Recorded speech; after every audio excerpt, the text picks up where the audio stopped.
Hey guys, Gary here again with another video. Today I want to show off one of my ARs. This is a Ruger AR556, and I got this gun for about $500 from Tombstone Tactical out of Arizona a few years back. I don't know, I'm pretty certain they would not have it for that price anymore, and but that's okay. I was able to snag one when the price was right, and I'm glad I did.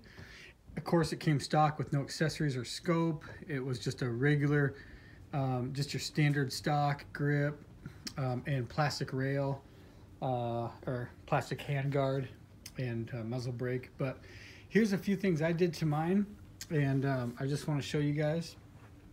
Starting here at the back end. So this is a Magpul CTR buttstock. I really like Magpul's buttstocks. They look great. They fit very nicely.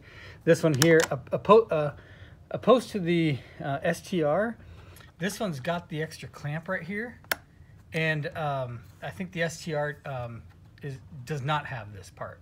So I just like that because it makes it fit just a little bit more snug, and so that's just kind of an added feature there. And then I added this thicker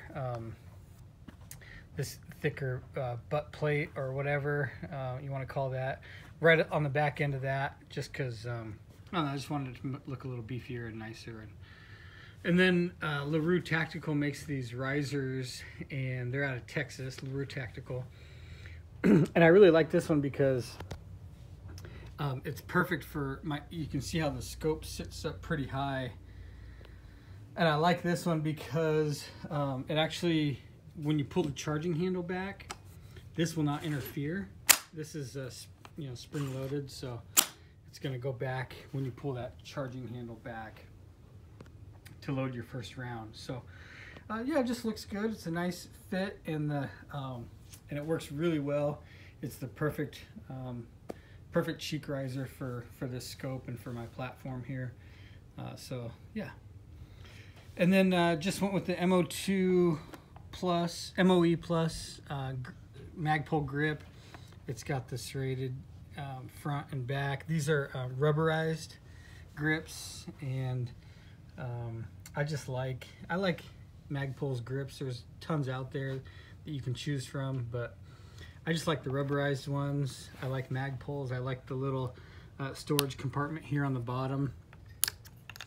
Why not utilize that space and put a little cap there? So in the beaver tail there, so it's just a nice quality grip. I love the rubberized ones.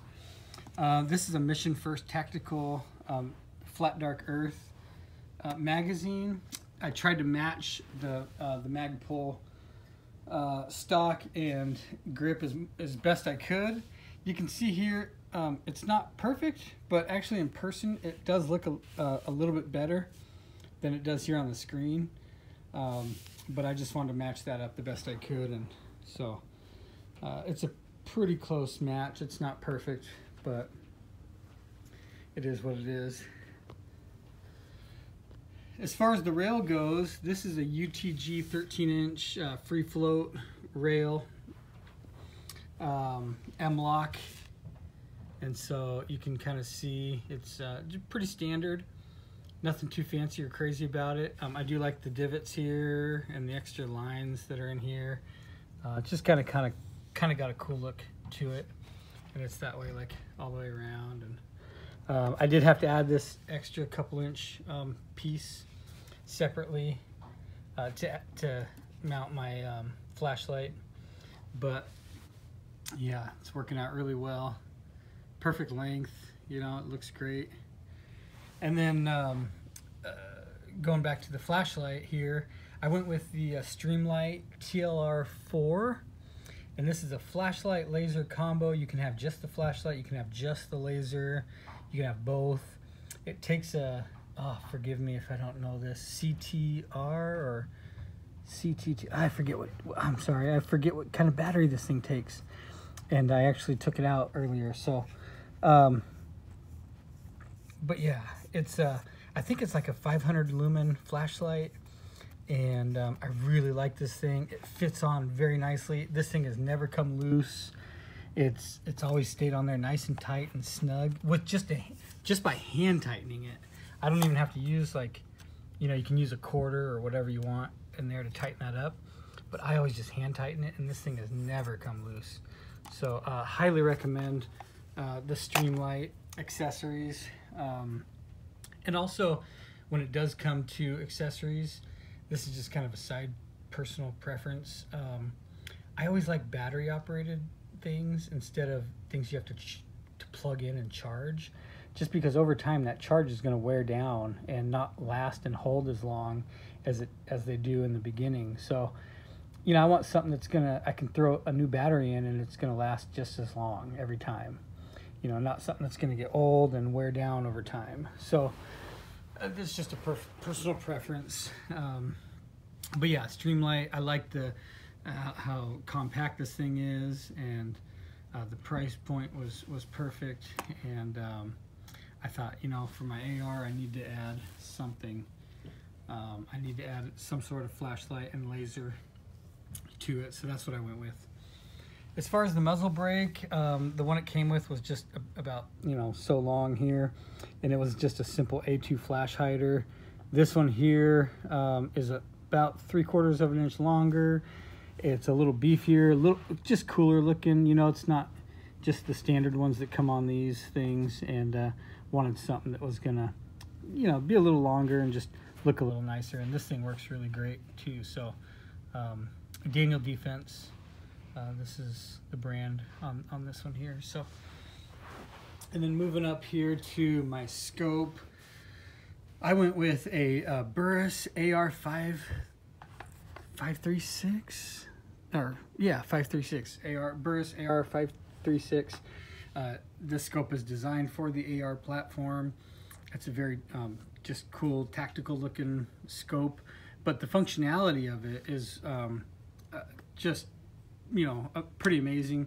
The only complaint, or I guess I have two complaints on this thing, but I'll tell you all the good things about this scope. Two complaints. One is the eye relief. You do got to be pretty close up on this thing. You can't be sitting way back here to be able to see through that thing. You got to be up on it, you know, pretty close. So that, and the fact that it was made in China. But other than those two things, guys, this scope has been it is just solid, like built like a tank. It's always on, like, right on target. Like I never have to adjust this thing. I always go and shoot out about 100 yards at the range, or, you know, out and about in the woods, and so I don't have to do a lot of adjusting anyway, because I'm shooting at, you know, similar distances each time. But what I'm getting at is just when I'm, you know, driving this thing around, or constantly bringing it in and out of the gun room, or cleaning it, you know, whatever, taking it off and putting it back on, this thing is like dead on. After all these rounds and after all this time, it's just has been truly amazing. And, you know, all my other scopes, you know, you got to kind of, after every so many times to the range or out and about, you know, you got to kind of dial it back in a little bit. And with this, I just have not needed to do that. And so that's what I love about this thing. I did spend just under $300 on this one. It came with these really cool lens caps, and those I just keep on there. And then you can change the reticle. It's got a little battery in here. You can change the reticle from green to red, or if the battery's dead, or if it's off, it's just black. And it's got a really cool reticle, you know, on it too. So, but yeah, just super solid. Sits up high enough. It's just a very, very well-made scope. It's one of my favorites. I've got a lot of scopes on my ARs and rifles, and this is probably my favorite. So anyway, there you have it, guys. It's a Ruger AR556. I love this gun. It's one of my favorites, and I'll be talking about another one here very soon, and we'll be getting to show off my my gun room before too long. All right, thanks, guys.